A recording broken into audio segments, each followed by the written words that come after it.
السلام علیکم ورحمۃ اللہ وبرکاتہ نحمدہ ونصلی علی رسولہ الکریم اما بعد فاعوذ باللہ من الشیطان الرجیم بسم اللہ الرحمن الرحیم اللہ خالق کل شیء وہو علی کل شیء وکیل۔ میں آپ کا استقبال کرتا ہوں آج کے اس پروگرام میں جس کا نام ہے بہترین بنیادیں۔ آج کے اس پروگرام میں آپ حضرات کے سامنے جس موضوع پر بات کرنی ہے وہ آج کا میرا موضوع ہے توحید کی اقسام۔ علماء نے توحید کو سمجھانے کے لیے توحید کی 3 اقسام بیان کی ہیں قرآن و سنت کی روشنی میں۔ پہلی قسم ہے توحید ربوبیہ، دوسری قسم ہے توحید اسماء و صفات، تیسری قسم ہے توحید الوہیت۔ آج میں آپ حضرات کے سامنے توحید ربوبیہ کے بارے میں بات کروں گا۔ توحید ربوبیہ رب سے ہے۔ رب کا معنی ہے، ہم نماز میں پڑھتے ہیں ایک آیت سورۃ الفاتحہ کی پہلی آیت، اللہ رب العالمین ارشاد فرماتے ہیں الحمدللہ رب العالمین، تمام تعریفیں اللہ رب العالمین کے لیے ہیں۔ رب کہتے ہیں پالنے والے کو، جو جہانوں کو پالنے والا ہے، اور جو پالنے والا ہوتا ہے وہ خالق بھی ہوتا ہے، مالک بھی ہوتا ہے، وہ رازق بھی ہوتا ہے، بلکہ وہ انسان کی ضرورت کی ہر چیز اسے دینے والا ہوتا ہے۔ وہ افعال جو اللہ رب العالمین اپنے بندوں کے ساتھ کرتے ہیں، ان افعال کو علماء نے ایک نام دیا ہے، وہ نام ہے توحید ربوبیہ۔ توحید ربوبیہ کو اللہ رب العالمین نے اپنے کلام پاک میں بڑی تفصیل کے ساتھ بیان کیا ہے۔ آئیے میں آپ کے سامنے قرآن سے دلائل رکھتا ہوں۔ اللہ رب العالمین اپنے کلام پاک میں ارشاد فرماتے ہیں، سورۃ بقرہ سورۃ نمبر 2 آیت نمبر 284، ارشاد فرمایا للہ ما فی السماوات وما فی الارض، اللہ ہی کے لیے ہے ما فی السماوات، جو کچھ آسمانوں میں ہے، وما فی الارض، اور جو کچھ زمین میں ہے۔ ہر چیز اللہ رب العالمین کی ہے۔ ہر چیز کے مالک کون ہے؟ اللہ رب العالمین ہے، ہمیں اس آیت سے معلوم ہوا۔ اب سنیے کہ اس کائنات کو پیدا کرنے والی ذات کون سی ہے۔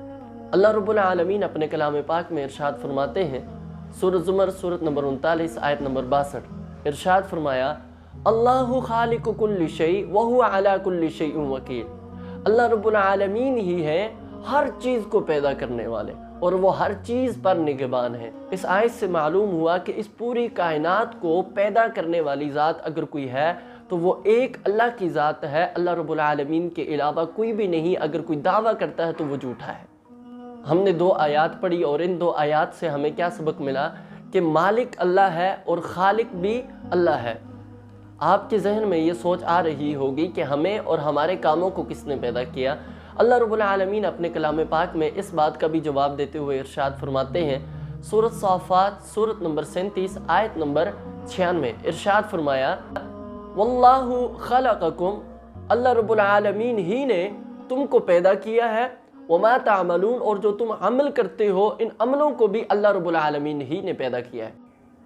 اس آیت سے معلوم ہوا کہ ہمیں اور ہمارے کاموں کو اللہ ہی نے پیدا کیا ہے۔ اسی موضوع کے متعلق صحیح بخاری کے اندر ایک حدیث موجود ہے، حدیث نمبر ہے 6384۔ رحمت کائنات صلی اللہ علیہ وسلم نے ارشاد فرمایا لا حول ولا قوت، نہیں ہے کوئی حرکت اور نہ ہی کوئی طاقت الا باللہ، مگر اللہ رب العالمین کی طرف سے۔ ہم جو بھی کرتے ہیں اللہ رب العالمین کی توفیق سے کرتے ہیں۔ آپ کہیں گے کہ کچھ لوگ دنیا میں اچھے کام بھی کرتے ہیں اور کچھ لوگ برے کام بھی کرتے ہیں۔ اچھے کام تو چلو ٹھیک ہے اللہ کی طرف سے، برے کام بھی اللہ کی توفیق سے ہوتے ہیں۔ بھائی یہ دنیا کی زندگی جو ہے اللہ نے یہ آزمائش کے لیے دی ہے کہ میں دیکھنا چاہتا ہوں کہ یہاں پہ رہ کے کون میری طرف آتا ہے، کون مجھے راضی کرتا ہے، اور کون اس فانی دنیا کے پیچھے لگ کے مجھے ناراض کر کے اپنے آپ کو جہنم کا ایندھن بناتا ہے۔ یہ آزمائش کی جگہ ہے، اس میں اچھا کریں گے یا برا کریں گے وہ اس کی جان پہ ہے، وہ اس کے اوپر وبال ہے، لیکن توفیق دینے والا، طاقت دینے والا ایک ہی ہے، اور وہ اللہ رب العالمین کی ذات ہے۔ مسئلے کو سمجھیے گا کہ توفیق اللہ رب العالمین دیتے ہیں، اچھے یا برا کام کرنے والا انسان ہے، وہ اپنے اوپر جو بھی ڈال رہا ہے بوجھ، اچھا ڈال رہا ہے تو وہ جنت میں جائے گا، برا بوجھ ڈال رہا ہے تو وہ جہنم میں جائے گا۔ ہم نے پڑھ لیا کہ خالق اللہ ہے، مالک اللہ ہے، اور ہمیں پیدا کرنے والا بھی اللہ ہے، اور ہمارے کاموں کو بھی پیدا کرنے والا اللہ ہے۔ اب سنیے گا اللہ رب العالمین اپنے کلام پاک میں اپنی توحید ربوبیہ کو کچھ اس طرح بھی بیان کرتے ہیں۔ ارشاد فرمایا، سورۃ سجدہ ہے سورۃ نمبر 32 آیت نمبر 5 کے اندر، یدبر الامر من السماء الى الارض ثم يعرج الیہ، اللہ رب العالمین ارشاد فرماتے ہیں، اللہ رب العالمین آسمان سے لے کے زمین تک جتنے بھی کام ہوتے ہیں نا، ان سارے کاموں کا نظام چلانے والے ہیں، تدبیر کرنے والے ہیں ان سارے کاموں کی۔ اس آیت سے معلوم ہوا اس کائنات میں جتنے بھی کام ہوتے ہیں سارے کے سارے کاموں کو چلانے والی ذات ایک ذات ہے، اور وہ اللہ رب العالمین کی ذات ہے۔ مصیبت کس کی طرف سے آتی ہے اور مصیبت کو ٹالتا کون ہے، اور اسی طرح نعمت کس کی طرف سے آتی ہے اور نعمت کو چھینتا کون ہے، آئیے اللہ رب العالمین کے کلام سے سنتے ہیں۔ اللہ رب العالمین اپنے کلام پاک میں ارشاد فرماتے ہیں، سورۃ یونس سورۃ نمبر 10 آیت نمبر 107، اللہ رب العالمین ارشاد فرماتے ہیں، وَإِن يَمْسَسْكَ اللَّهُ بِضُرٍّ فَلَا كَاشِفَ لَهُ إِلَّا هُوَ، اگر اللہ رب العالمین کی طرف سے کسی کو مصیبت آئے، کسی کو مصیبت پہنچے، فَلَا كَاشِفَ لَهُ إِلَّا هُوَ، تو کون ہے جو اس مصیبت کو اللہ رب العالمین کے علاوہ ہٹا سکے، ختم کر سکے؟ کوئی بھی نہیں ہے۔ مصیبت اللہ کی طرف سے آئے تو کوئی اس کو ہٹا نہیں سکتا، اور جب اللہ رب العالمین مصیبت کو ہٹائیں تو کوئی اس کو لا نہیں سکتا۔ وَإِن يُرِدْكَ بِخَيْرٍ، اگر اللہ رب العالمین کسی بندے کے ساتھ خیر کا ارادہ کر لے، فَلَا رَادَّ لِفَضْلِهِ، اللہ رب العالمین کی اس خیر کو اس بندے تک پہنچنے سے کون روک سکتا ہے؟ کوئی بھی نہیں روک سکتا۔ اس آیت سے معلوم ہوا کہ اللہ رب العالمین ہی ہیں جو مصیبت کو ٹالنے والے ہیں اور جو خوشیاں دینے والے ہیں۔ اللہ رب العالمین کے علاوہ نہ کوئی مصیبت کو بیچ سکتا ہے، نہ کوئی مصیبت کو ٹال سکتا ہے، اور نہ کوئی غم دے سکتا ہے، اور نہ کوئی خوشی دے سکتا ہے۔ اگر کوئی خوشیاں دینے والی ذات ہے تو وہ ایک اللہ کی ذات ہے، اللہ رب العالمین کے علاوہ اور کوئی دوسری ذات ہو سکتی نہیں ہے۔ آئیے ایک اور مقام سن لیجئے، اللہ رب العالمین اپنے کلام پاک میں توحید ربوبیہ کے بارے میں کیا ارشاد فرماتے ہیں؟ سورۃ انعام سورۃ نمبر 6 آیت نمبر 164، ارشاد فرمایا، قُلْ أَغَيْرَ اللَّهِ أَبْغِي رَبًّا وَهُوَ رَبُّ كُلِّ شَيْءٍ، اے پیارے رسول صلی اللہ علیہ وسلم ان لوگوں کو بتلا دو، کیا بتلانا ہے؟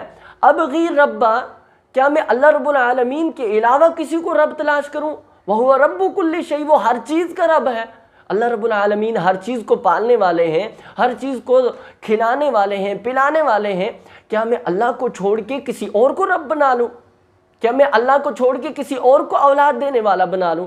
کیا میں اللہ کو چھوڑ کے کسی اور کو شفا دینے والا بنا لوں؟ یہ کبھی بھی نہیں ہو سکتا۔ اس آیت سے معلوم ہوا کہ آپ صلی اللہ علیہ وسلم یہ بتلانا چاہتے ہیں یہ کیسے ممکن ہو سکتا ہے کہ جو پوری دنیا کا رب ہے اسے چھوڑ کے ہم کسی اور کو رب بنا لیں۔ جس بندے کو توحید کا علم ہے وہ کہے گا کہ ہر کام میں صرف مجھے ایک ہی ذات کافی ہے، اور وہ اللہ رب العالمین کی ذات ہے۔ اللہ رب العالمین کے علاوہ مجھے کسی کی ضرورت نہیں ہے۔ اللہ رب العالمین سے دعا ہے کہ اللہ سب سے پہلے مجھے، میرے بعد آپ سب بھائیوں کو عمل کرنے کی توفیق عطا فرمائے۔